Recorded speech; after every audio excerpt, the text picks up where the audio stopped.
কেমন ছিলেন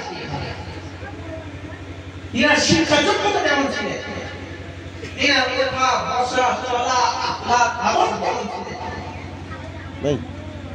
আজ এটাই তো আমাদের জন্য গর্ব, বেরেনি বলে আমরা সিনা চওড়া হয়ে যাই। আর তাদের নাম ধরে ডাকলে তারা আরে যারা তারা সবাই সুন্নি, তারা শিয়া নয়। তার বাপ ছিল সুন্নি, তার দাদা ছিল সুন্নি, তার পীর ছিল সুন্নি, তার খানদানের পীরগুলো ছিল সুন্নি। এখন ইরানের টাকা, সৌদি আরবের টাকা পয়সা খেয়ে সুন্নি এখন চুন্নি হয়েছে, কিন্তু সুন্নি কোনদিন সুন্নি চুন্নি হতে পারে না। ঈমান যদি মজবুত থাকে, ইশক যদি রাসূলুল্লাহর সাথে ঈমান যদি থাকে, রাসূলুল্লাহর সাথে মুহাব্বত যদি থাকে, লাখ কোশিশ করবে এটি অধিক হওয়া যাবে। আমি সাবিনুল ইসলাম আমাকে অফার দিয়েছিল যে আপনি এই লাইনে চলে আসবেন।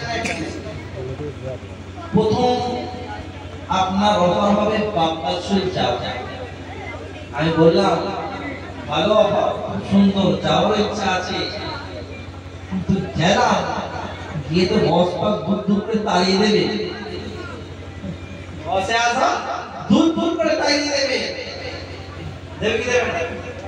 যারা শিয়া হবে তারা কোনদিন বসে আজমকে মহব্বত করবে না, বসে আজমকে তারা মহব্বত করে না। তাহলে এরা শিয়া, এরা সুন্নি। কিন্তু আমাদের বোঝানো বলা এবং আমাদের তাদের অশিক্ষিতর কারণে আজকে এই কথা আর চলে না। সব কিছু ভুলে গিয়ে গায়ে গায়ে হাত মিলিয়ে কাঁধে কাঁধে হাত দিয়ে আমরা আবার ভাবে নতুন সুন্নিয়তকে কায়েম করি। করবেন ইনশাআল্লাহ, ইনশাআল্লাহ, ইনশাআল্লাহ, ইনশাআল্লাহ। আপনি 10 দেবেন, যে 1 দেবে তাতে আল্লাহ কবুল করবে। আর এই তো দেখো আল্লাহ তাআলা আমার নবী মুস্তাফা